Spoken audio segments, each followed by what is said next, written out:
Yeah, so just a quick video. I just got the Posi-lok 400 for this truck, and I'm just gonna kind of show you how to install it. My truck, it's my work truck, pretty dirty, dash is all falling apart. But what you do is there's a little screw. You take that one out right there, drill it out with a drill bit size 5/16. They give you a bolt, nut, and a washer, and that bracket. That bracket is what holds the actual little knob you pulling it out. Then they give you this piece of paper. You got to cut it out, fold it right there. Then they say you just take it, hook it onto your throttle cable, and right there is where you got to cut out a 1 by 1 out of the insulation. And you drill a 5/8 hole right there, and then that's where the cable actually goes through. So let me do that and I'll show you how. All right, so I have it fully bolted, drilled a hole, drill bit wanted to wander a little bit, but still got it in there, thread it through, and now I'm under here.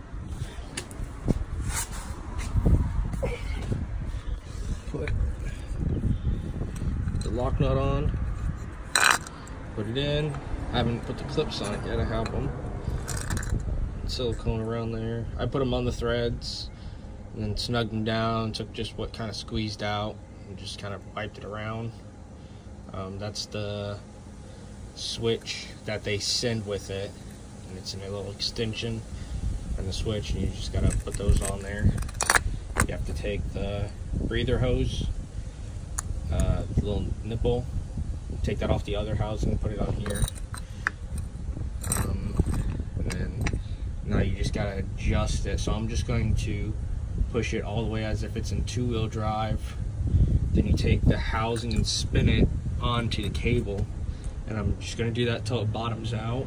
Then I'll take that lock nut, just snug it down on there, maybe put a little Loctite on it, and then just clean up the CAD, the actual CAD mounting.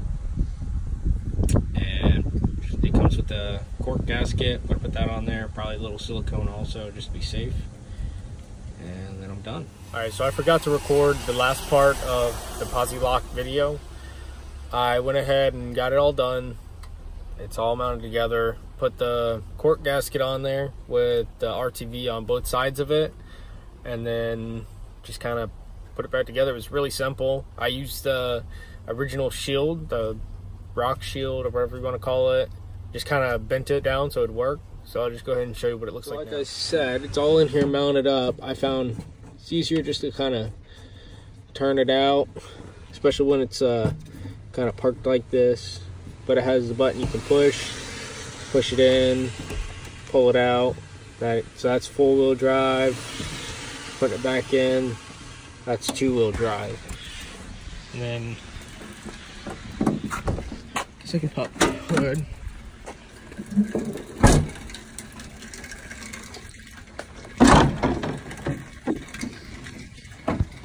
Now,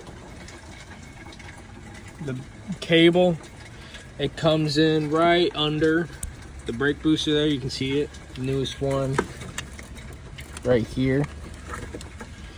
So it goes in down. I have it going in front of the motor mount. Brings it down here. I just kind of have it looped down and around, and then zip tied it to the axle. And there it is, that's it. So there's the shield that I was talking about. It's all bolted down, no leaks. Worked out pretty good. Real simple.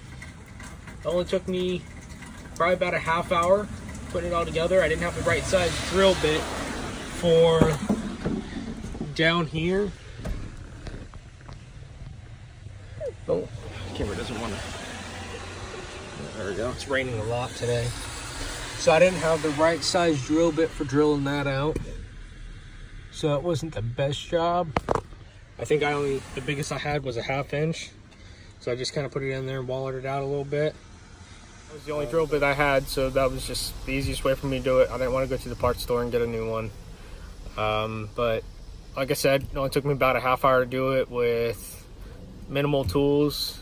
And the hardest part was you had to take the old cat housing off, and then you had to recover the little shift fork for that to put on the new one. And I didn't have anything to get those clips off, so I just cut the housing because I have no plans on using it again, and was able to just slide the shaft out. And that was just the easiest and fastest way for me to do it. So thanks for watching.